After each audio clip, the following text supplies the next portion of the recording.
এই পিঠাকে এক এক অঞ্চলে এক এক নাম বলে থাকে। কোনো অঞ্চলে বলে থাকে মালপোয়া, কোনো অঞ্চলে তেল পিঠা, আবার কোনো অঞ্চলে পাকন পিঠা বলে থাকে।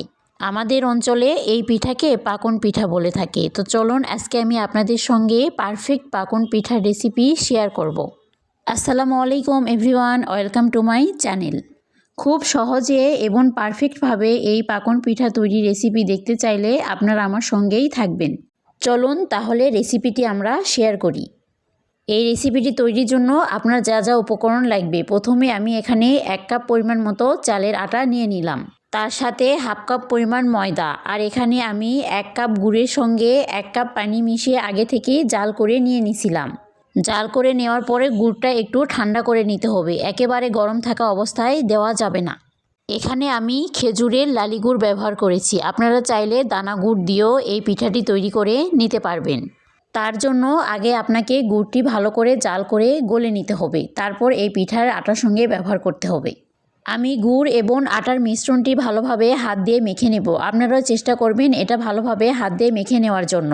এখানে আমার ব্যাটারটি ঘন হয়ে আসছে, এই জন্য আমি এখানে হালকা একটু পানি মিশিয়ে নিলাম। পানিটা অবশ্যই উষ্ণ গরম থাকতে হবে।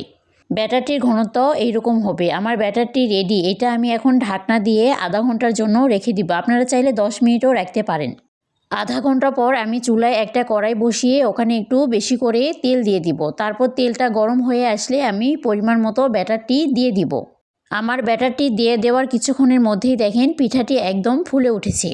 তখন বুঝে নেবেন যে আপনার ব্যাটারটি একদম পারফেক্ট আছে। আর যদি ব্যাটারটি দেওয়ার সঙ্গে সঙ্গে পিঠাটি এরকম ছড়িয়ে ছিটিয়ে যায়, তাহলে বুঝে নেবেন আপনার ব্যাটারটি পারফেক্ট হয় নাই। তখন আপনি ব্যাটারটির মধ্যে আবারও কিছুটা পরিমাণ আটা দিয়ে ভালো করে ফিটিয়ে নিয়ে আবার পিঠাটি তৈরি করে নেবেন। অনেক সময় মিষ্টি বেশি হওয়ার কারণে পিঠাটি তেলে দেওয়ার সঙ্গে সঙ্গে ছিটিয়ে চলে যায়। এই জন্য আবার আটা মিশিয়ে একটু ট্রাই করে দেখবেন।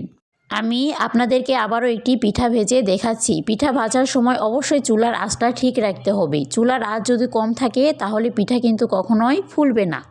আবার যদি একেবারে বেশি থাকে তাহলে কিন্তু পিঠাটি পুড়ে যাবে। এই জন্য চুলার আঁচ একদম লো হিটেও রাখা যাবে না, একদম আবার হাই হিটেও রাখা যাবে না।